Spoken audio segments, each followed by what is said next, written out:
नमस्कार, मैं डॉक्टर सपना बुंदीवाल, स्त्री रोग विशेषज्ञ। आज इस वीडियो में हम बात करेंगे कि पीपीएच क्या होता है। जब डिलीवरी होती है, चाहे ऑपरेशन से होती है या नॉर्मल डिलीवरी होती है, दोनों ही कंडीशन में कई बार हम लोग पेशेंट को बताते हैं कि आपके पेशेंट को पीपीएच हुआ था। पीपीएच का मतलब क्या होता है? पीपीएच का मतलब होता है, पहले तो उसका फुल फॉर्म समझ लें हम। पीपीएच पोस्टपार्टम हेमरेज, यानी कि डिलीवरी के बाद होने वाला ब्लीडिंग, जो कि ज़्यादा क्वांटिटी में होता है।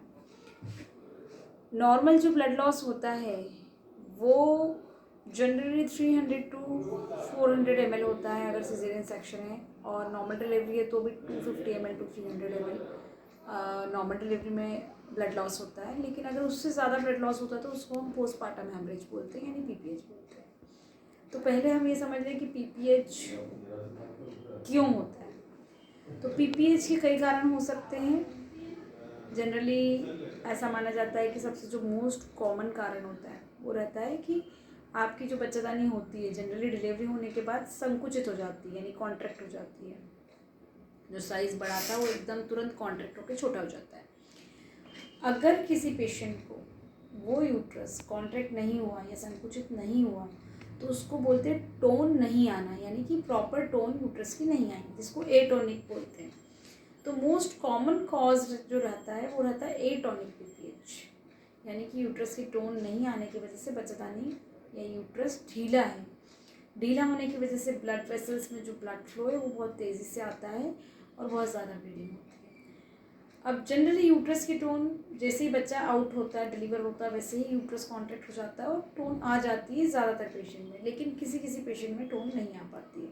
अब ऐसे कौन से पेशेंट है जिनको ज़्यादा रिस्क रहती है टोन नहीं आने की, यानी कि एटोनिक पीपीएच होने के कौन से वो पेशेंट्स होते हैं जिनमें ज़्यादा रिस्क होती है। तो सबसे पहले तो अगर आपको एक से ज़्यादा प्रेगनेंसी है, यानी ट्विन प्रेगनेंसी या ट्रिपलेट्स है, मल्टीपल प्रेगनेंसी है, तो चूँकि आपका डिस्टेंशन ज़्यादा होता है, यूट्रस ऑलरेडी ज़्यादा डिस्टेंट होता है, तो ऑब्वियसली आपका टोन आने में टाइम लगेगा, तो आपको ब्लीडिंग ज़्यादा होगी। मल्टीपल प्रेगनेंसी के अलावा अगर आपको पॉलीहाइड्रेमियोस यानी पानी ज़्यादा क्वांटिटी में, तो भी आपका यूट्रस ज़्यादा डिस्टेंट होगा, तो यूट्रस को कॉन्टैक्ट होने में प्रॉब्लम होगी, तो ब्लीडिंग ज़्यादा होगी। इसके अलावा अगर आपको जो प्रेगनेंसी है, सपोज थर्ड या फोर्थ प्रेगनेंसी है, मतलब आफ्टर 2 to 3 प्रेगनेंसी आप मल्टीग्रेविडा में आते हैं, तो अगर आप मल्टीग्रेविडा हैं या ज़्यादा नंबर की आपकी प्रेगनेंसी तो भी यूट्रस को कॉन्टैक्ट होने में प्रॉब्लम आती है। इसके अलावा अगर पेशेंट अनीमिक है, मतलब ऑलरेडी उनको खून की कमी है या न्यूट्रिशन की कमी है या दुबली पतली पेशेंट है, ऐसे जिसको ऑलरेडी मालनरिश्ड पेशेंट है, तो वैसे पेशेंट में भी यूट्रस की टोन आने में प्रॉब्लम होती है। इसके अलावा कभी कभी इनमें से कोई फैक्टर अगर नहीं भी रहता तो भी ऐसा हो जाता है कि पेशेंट को यूट्रस की टोन नहीं आती और एटोनिक पीपीएच हो जाता है। अब ये तो एक एटोनिक पीपीएच था। दूसरा कॉज हो सकता है पीपीएच का कि आपको कोई टीयर यानी कहीं पे भी कट गया हो। आपका जो नॉर्मल डिलीवरी होती है तो बच्चेदानी का मुंह जो रहता है पूरा डायलेट हो जाता है, पूरा खुल जाता है, उसके बाद डिलीवरी होती है। तो कभी कभी बच्चेदानी का मुंह फट जाता है। जब आपका बच्चा एकदम से प्रेशर से आता है तो उसके बॉडी पार्ट जब वहाँ से पास होते हैं तो यू सर्विक्स को यानी बच्चेदानी के मुंह को फाड़ देते हैं या फट जाते हैं, टीयर हो जाता है। तो इन दैट सिचुएशन टीयर की वजह से ब्लीडिंग हो सकती है। वजाना में भी टीयर हो जाते हैं, यानी आपका जो नीचे का योनि मार्ग है उसमें टीयर हो जाता है, उससे ब्लीडिंग हो सकती है। उसको बोलते हैं टीयर की वजह से ब्लीडिंग है आपको। तीसरा रहता है अगर कोई टिश्यू अंदर है, टिश्यू अंदर है मतलब प्लेसेंटा जो होती है, जिसे हम नॉर्मल भाषा में आवल बोलते हैं। यूजुअली बच्चा डिलीवर होने के बाद आवल पूरी यानी प्लेसेंटा पूरा बाहर आ जाता है, लेकिन किसी किसी पेशेंट में ऐसा रहता है कि पूरा प्लेसेंटा बाहर नहीं आ पाता है। या तो वो अंदर ही यूट्रस में चिपका हुआ रहता है, अंदर धंसा हुआ रहता है, या अगर निकल भी जाता है तो इनकम्प्लीट निकलता है, थोड़े से टुकड़े अंदर रह जाते हैं, तो भी पेशेंट को ब्लीडिंग हो सकती है। तो ये जो मोटे मोटे रीजंस हैं कि इनकी वजह से जनरली पेशेंट को डिलीवरी के दौरान ज़्यादा ब्लीडिंग होती है। आप डिलीवरी के बाद पेशेंट की डिलीवरी हो जाती है या ऑपरेशन हो जाता है, उसके बाद कई पेशेंट को पीपीएच होता है यानी कि ब्लीडिंग होती है।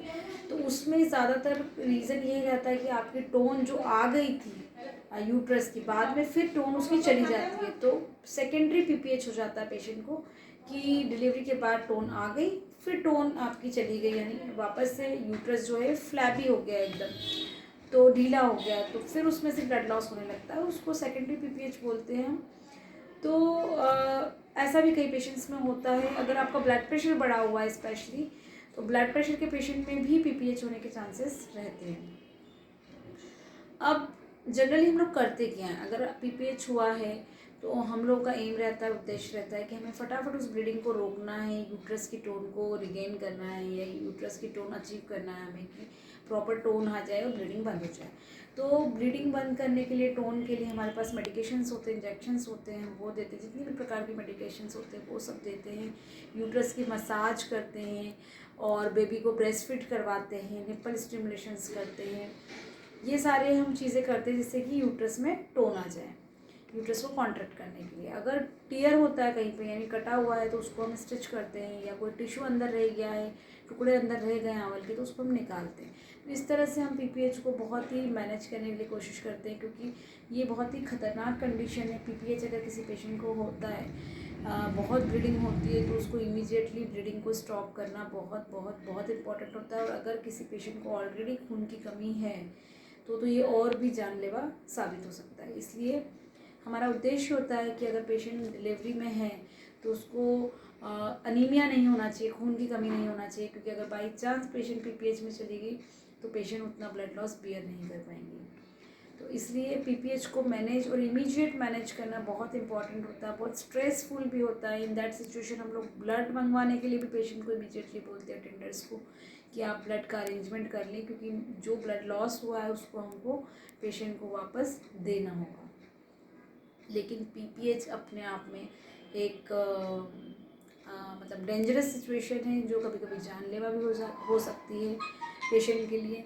तो उसको इमीडिएटली मैनेज करना और मैनेज होना बहुत बहुत बहुत इम्पोर्टेंट है। तो मैं आशा करती हूँ आपको समझ में आया होगा। आपके कोई क्वेश्चंस हो तो मुझे कमेंट बॉक्स में ज़रूर भेजिए। Thank you.